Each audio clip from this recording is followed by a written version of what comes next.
Une découverte impressionnante. Après 5 ans de fouilles sur le site de la caserne Beaumont, les archéologues ont pu reconstituer entièrement le plan de l'abbaye bénédictine qui fonctionnait du XIe au XVIIIe siècle.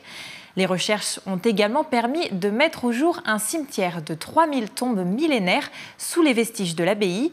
Des fouilles d'envergure exceptionnelle menées avant l'implantation prévue sur le site d'un nouveau quartier et ses 780 logements. Léa Turquier et Sarah Gros.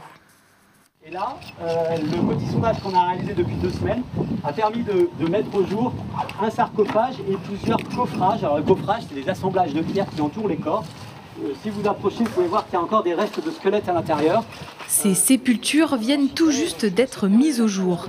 Elles sont le fruit de fouilles archéologiques débutées en septembre 2022. Sous la pierre se révèle un cimetière composé de plus de 3000 tombes datant des 9 et 10e siècles.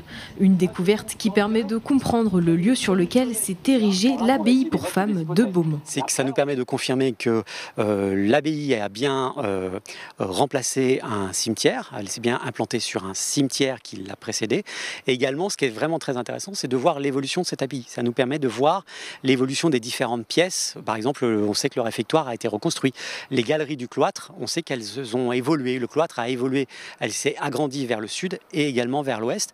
Voilà, on voit en fait les différentes constructions sur les 8 siècles d'histoire de l'abbaye.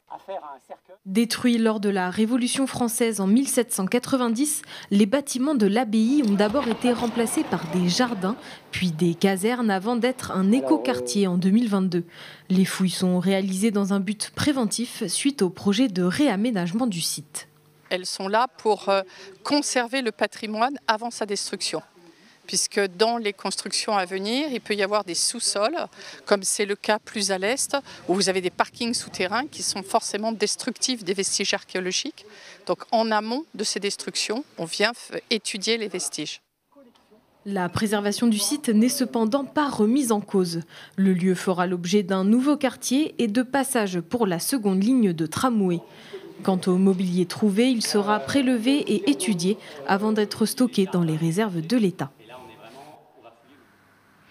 Ces vestiges seront ouverts au public lors des Journées européennes de l'archéologie du 16 au 18 juin.